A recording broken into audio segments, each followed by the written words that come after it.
Hello and welcome back. Today we are going to be talking about my October TBR possible plans. It's an MBR more so because, as we all know, I tend to veer off from my TBR list. So I tend to create a very big TBR list that I can choose from. So if this list appears to be ridiculously long to any new subscribers or viewers or anything like that, it's because I'm a very big mood reader, so I try to give myself a variety of things to pick from. With that said, let's go ahead and let's jump into the first two books that I am going to make a priority to finish because I started them in September. So this first one I actually started in September. For a second I thought I started it in the month before, but I did start it the month before. I did start it in August.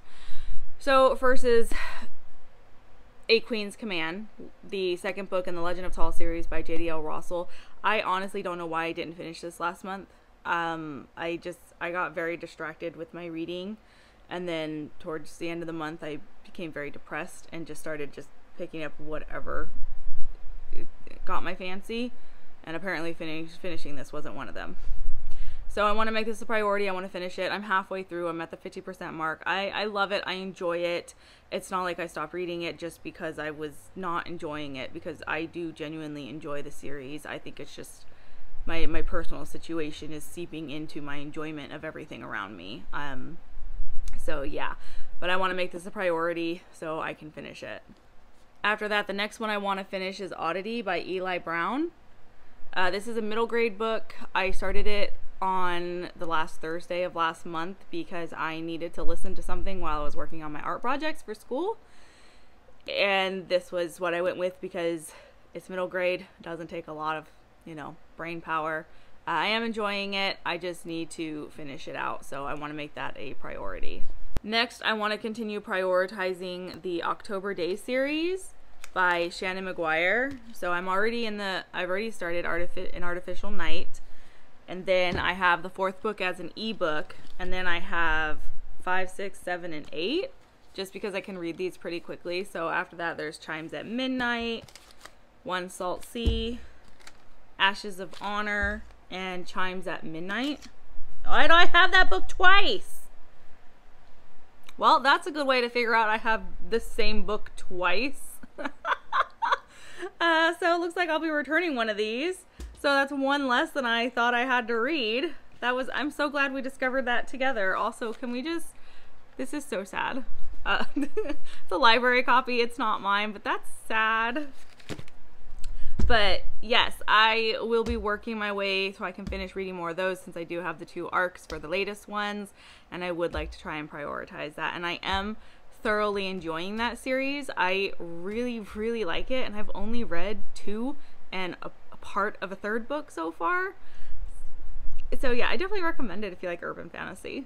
Now, these next 4 are library copies that I have. I actually don't have 2 of them at the moment. They're ready for me to pick up. I'm just waiting for a couple other things to come in as well, because I like to make one giant trip because gas is expensive. So I have 2 of them right now, and then I will put up little pictures for the other 2. First up, we have Dayboy by Trent Jamieson. So this is a vampire-related story. I don't always vibe with vampires, but I actually like the premises of this one. The world is run by vampires, and during the night they do all their politics and scheming and everything like that. And during the day they have what are called dayboys, who run all of their errands for them. And when these dayboys become of age, they can make the decision to either give up their immortality if they proved themselves worthy enough, or they can go back to the regular world with man. But unfortunately, there's turmoil rising within the humans. So Mark, the character you're following, he has to make a decision because he wants to be a vampire, but he's also like, but I'm human. So I'm definitely looking forward to figuring out how it all transpires and such. I actually tried to buy this like 6 months ago from Amazon, and Amazon was like, oh, you'll have it in 5 days. And I was like, sweet. So I purchased it. And then after I hit submit purchase, Amazon was all, you'll have it in 2 months. And I was like, you advertised 5 days. like on the shop page, you advertise 5 days. And I waited 2 weeks and I canceled it because it never changed and I got mad. After that, I have Thistlefoot by Jenna Rose Nethercott. This is a Baba Yaga retelling that has a more modern twist to it. The Yaga siblings, they get a message saying, hey, you guys have inherited something. And what is that something they have inherited? A house with chicken legs. So that's like the basics premise. I mean, there's more to it obviously, but that is the part that hooked me, that got me interested. Plus it's Baba Yaga. I haven't actually read a lot of retellings that involve Baba Yaga. I own another one, The Witch and the Tsar, but I haven't read it yet. So I want to see about getting to this one because it kind of has like a really fun premises to it. Like, can you imagine you just get a notice one day and they're like, hey, you've inherited something, and you're like, sweet, and you're like, it's a house with chicken legs.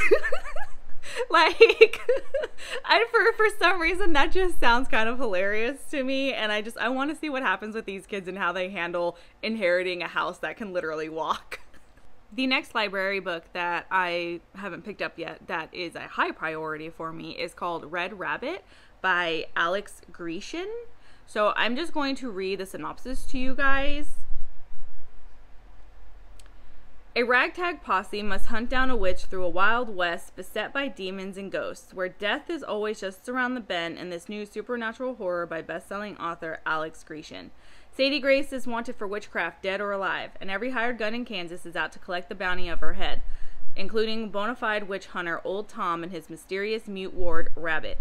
On the road to Bergen County, they're joined by 2 vagabond cowboys with a strong sense of adventure, but no sense of purpose, and a recently widowed schoolteacher with nothing left to lose.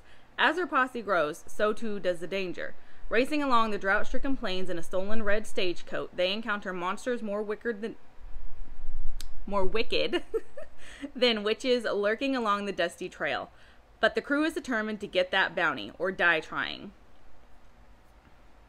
That sounds fun, and I've been into these Western fantasies, so this is a Western fantasy horror, and I've been exploring horror a little bit more, so it sounds like it's right up my alley and that I'm going to enjoy this, and I'm looking forward to it for that reason. The next library book that I still need to pick up is called Camp Damascus by Chuck Tingle. This is actually more of a cover grab for me, and the fact that I've seen it going around a lot and a lot of people who read horror have been like, yeah, this is a great one, this is a good one.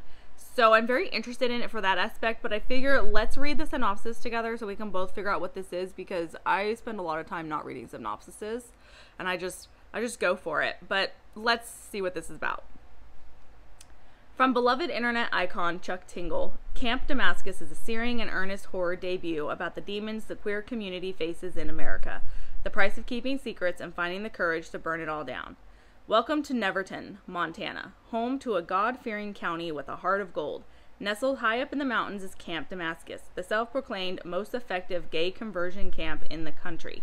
Here, a life free from sin awaits, but the secret behind the success is anything but holy, and they'll scare you straight to hell. Well, that was not what I was expecting. I mean, I'm still interested. I am very much still interested, but I was not expecting that.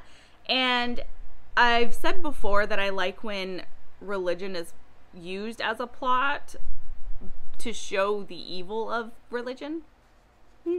I'm sorry if that upsets some people, but I do, because I know inherently religion can in fact be very damaging. So I'm actually very interested to read that and see how it is portrayed. But like I said, it was more of a cover grab for me, but I am very interested in what is happening in the story now that I actually know what it's about. That concludes the library books. It was only the 4 that I want to read. They're also the only adult horror. Why did I do that? They're the only adult horror books that are on the list because I'm very picky about what I pick up from there. My main love when it comes to spooky horror books is actually middle grade. I love middle grade horror, mystery, thriller, like anything that has like a spookish vibe to them. I tend to call them middle grade spooky books. So those are my jam. I love them. I have 6 of them here from my own personal bookshelves that I own. I bought these ones last year. I didn't get to read them last year because I read different middle grade ones. Normally I read only middle grade during this time of the year because there's really nothing adult that catches my attention, but as we can see, that's a little different this year. So I'm just going to give you guys a quick little show of the middle grade ones that are on my MBR list for this month. First up, we have The Boy, the Wolf, and the Stars by Shivana Plaza. It's werewolf related, if I remember correctly.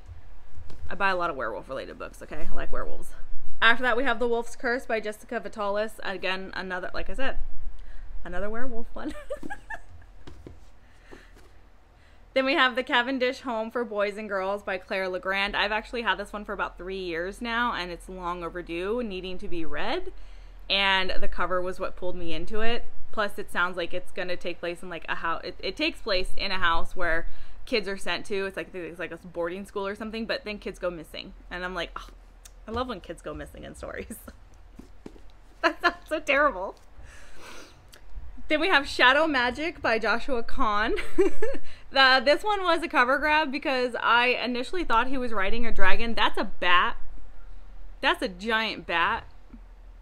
But it has to do with like shadow magic. It's got darker themes. I wouldn't say it's exactly horror, but I know it's got like scary elements to it. But it's more of like a dark fantasy for kids. So looking forward to getting into that. Hopefully. We'll see. Who knows? After that, I have The Wolf of Cape Fen. This is about two girls who get entangled with creating a bargain with a baron, and he sends his wolf after them. One of the girls gets injured by the wolf, and everything just kind of like transpires from there. I picked this one up last year, so hopefully I can get to it this year and get it, you know, off that really long TBR list that I have. The last middle grade book that I have on this list is The List of Unspeakable Fears by J. Casper Kramer. This is about a girl whose father, I believe it's her father, who passes away, and her mother remarries, and they move to like this little island where her stepfather runs a hospital for like the mentally insane. And everything just kind of goes from there. I bought this one last year, and I had started it last year. I read the first chapter, and I was actually really intrigued by it, and then some stuff went down and I had to put it aside. So I don't want to say it's a priority out of all the middle grades because I like to prioritize middle grade horror in general. So, because like I said, I love it. I enjoy it so much. But those are the 5. I have other middle grade horror on my shelf that I haven't read yet, but those are the ones that I decided to pick to go with that I can give myself an option to because I can read middle grade in a day. But that is my list, my MBR, TBR for October possibilities. I try to keep it spooky, but I also have, you know, some regular stuff in there too. But yeah, those are my choices. If you've read anything in here, if any of it has caught your eye, let me know. Like, subscribe, comment, all of those great things, and I will talk to you guys next time. Bye.